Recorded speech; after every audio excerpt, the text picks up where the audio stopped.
Hey guys, welcome back to another episode of the Jay's Fit Down podcast.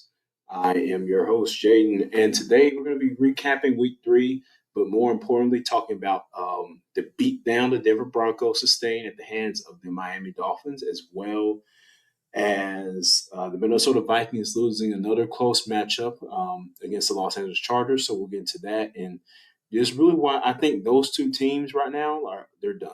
They're done. I just think they're absolutely done. I mean, it's just putrid from what I'm seeing out of both of them, and we'll talk about some other NFL games, NFL matchups that happened this past weekend, a little college ball also. But before we get started, make sure you guys, again, subscribe to us here on YouTube. We are not in the podcast studio today, so we're just dropping the audio version today, but we're back this week as well in the studio. So make sure you guys,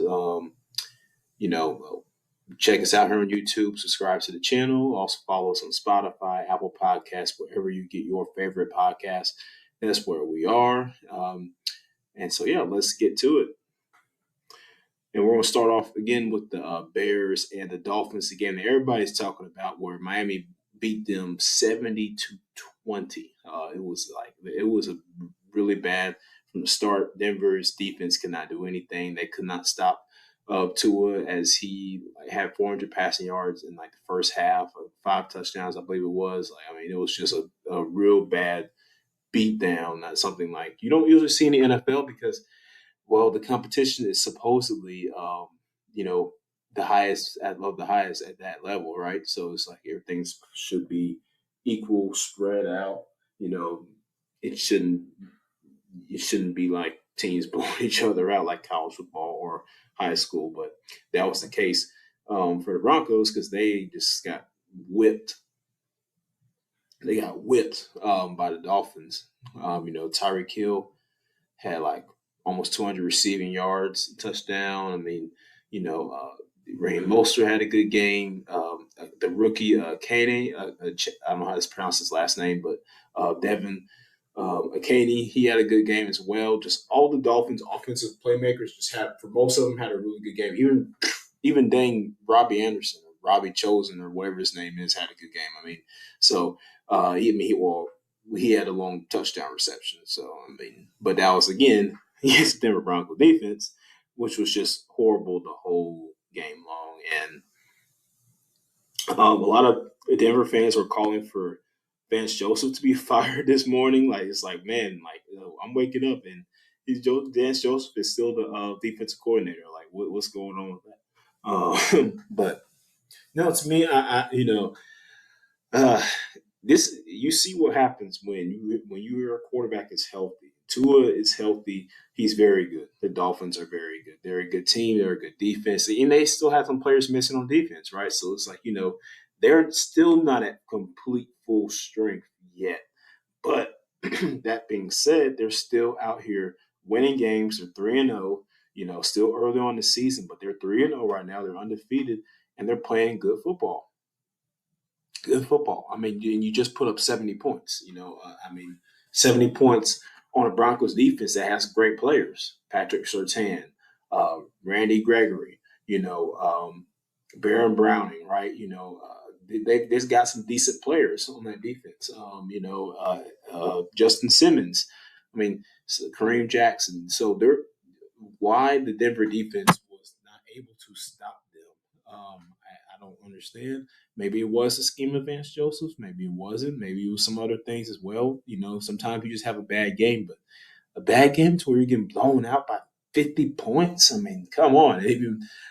Mike McDaniel probably could have went up to the stands and called the game from up there, let the fans pitch in some plays. That's how bad they were beating up the Broncos. There was a meme about that on Instagram I saw during the game. It was somebody edited. It was Mike McDaniel up in the stands, talking to a fan with the headset on and the play sheet in his hand, hey, we're winning by 50 points. Why not? Hey, you want to call plays? Sure, go ahead. So that was funny to see. But in all seriousness, I do believe that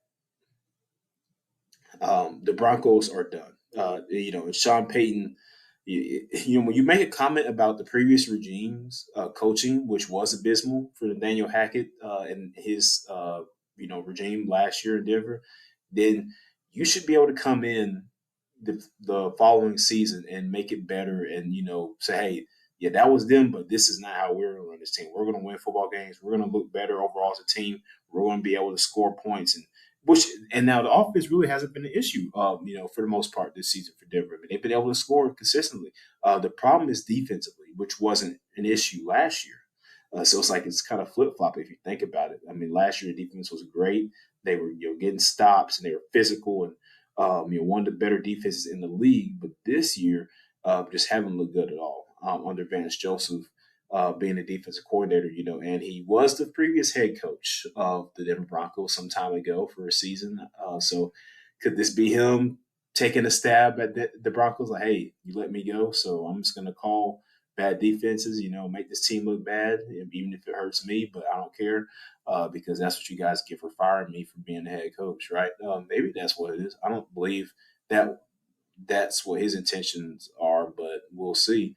Um, but yeah, just overall bad game. I mean, from the Broncos, and so they'll play the Bears next week in Chicago. So that's going to be probably the battle of the mid is right there. Like I don't like to say the word mid, but like I think in this scenario it fits. That is the true battle of mid. Like I mean, you got Chicago who's 0-3. You have the Broncos who are 0-3.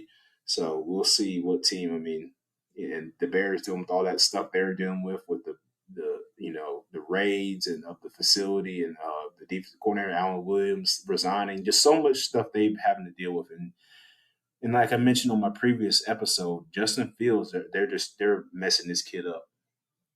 They're messing him up, and it's unfortunate to watch because Fields is a very talented player, and I think he has potential to be one of the better quarterbacks in the NFL. But the franchise that he's playing with just does not.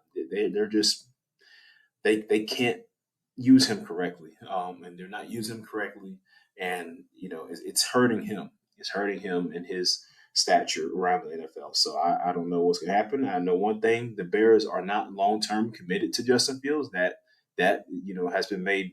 That has been reported recently. So I mean, I don't think that's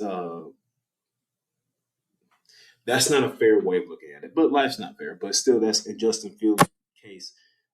That's in defense of him. That's not fair because again, you have not given him the proper tools that he's needed to succeed. Yeah, you go out and trade for DJ Moore this year, but you're still the coaching, the play calling is not good. So it's like you have to work on that.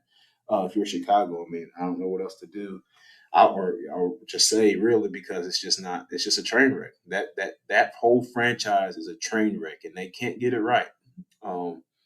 So that's just going to be an issue. But moving on to the Minnesota Vikings, who also mm, they lost to the Chargers yesterday, and this was a game. It was actually an exciting game. The Chargers finally were able to win a game this year. Brandon Staley was finally able to win a game this year because I feel like if he would have lost this, they definitely they would have fired him. If they would have lost that game against Minnesota yesterday. But hey, he ended up winning, so his job is safe for now, and his job's safe for right now. And the Vikings, I just don't understand. Like offensively, they're turning the football over a lot, which has got to stop. Defensively, still not where they have to be. I mean, you're letting Justin Herbert throw for 400 something yards. I mean, he's Justin Herbert. I understand it, but you have to play better than that. Like, you're letting quarterbacks throw for that many yards, and the run defense is not is good. As it could be either. So I just don't know what to say for the Vikings right now. I mean, last year, they when it came to one possession games, they were good. But this year, they're 0-3 in one possession games. And all of their games this year have been one possession games because they've only played 3 games this season. So that goes to tell you that they are not able to separate themselves. They have not found a way to be able to separate themselves from their opponent. Now, some games are just going to be close. I understand that's the NFL, but other games you should be able to, especially with the offensive talent that they have, they should be able to separate themselves at least by a touchdown or two. Like if you can't win by at least 2 touchdowns, the Vikings. I don't know what to say about that. but the defense is just still an issue. They can't cover the pass. Still can't cover the pass. They can't stop the run. I mean, I don't know what else to say. Kirk Cousins, he's doing all he can offensively. Yeah, he's doing what he can do. He statistically is playing well right now. The offensive line is just playing very abysmal. Ed Ingram and those guys up front have got to get it together. For the Vikings, for the Vikings fans' sake, yeah, but the offensive line is not playing well. I know a thing or two about bad offensive line play. Talk about the Falcons, which we'll get to in a second, but the Lions here staying in the NFC North. But yeah, I don't know, man. Minnesota's got to get better up front in the trenches. They have to be able to defend the run and the pass better than what they've been doing, because if not, they are not going to win. The offense is doing what they can do, but the defense has got to be able to step up and stop the other team. They got to be able to make those stops. Uh, you know, they just have to, right? They have to be able to make those stops. And that's just the thing about it. Kevin O'Connell also, to me, his coaching has been very questionable. Like I don't some of his decisions I don't understand. Like it's almost like he's trying to play run old school offense kind of with run the ball a lot, but they clearly can't do that well behind that O line. And then like, man, use your weapons. You have Justin Jefferson, you've got KJ Osborne, you have Jordan Addison. Use your weapons. Use the play action game, the screens, use your crossers, use your use that Los Angeles Rams Sean McVay tree of plays that you came from being the Rams offensive coordinator. So it's like I'm looking at that and I don't know what Kevin O'Connell's trying to do, but it's not really working. And the late game decisions are a bit suspect also. So that's another thing. But yeah, Vikings are 0-3. They got to get together. And so do the Denver Broncos. But moving on in the NFC North, Falcons and the Lions, rather. This was a game the Falcons' offense looked putrid. They could not run the ball. They only ran for like 44 yards total, which is something that they run the ball is their that's their bread and butter. They weren't able to do that, and Detroit basically said, "Okay, we're going to stop the run. We're going to load up, and we're going to make Desmond Ritter beat us." And he couldn't. So that's what they basically did, and Falcons could not respond to that. So they dropped to 2-1 on the year. Still, near the top of the division in the NFC South. Saints lost. So Bucks play the Eagles tonight on Monday Night Football on ESPN. I'm predicting that they're going to lose to Philadelphia. I don't think but I mean, it could be a good game, but I think they're going to lose to Philadelphia. So the Panthers, of course, lost to Seattle yesterday. So the Falcons still in a good spot in the NFC South. But, this game, I mean, Detroit needed this game too.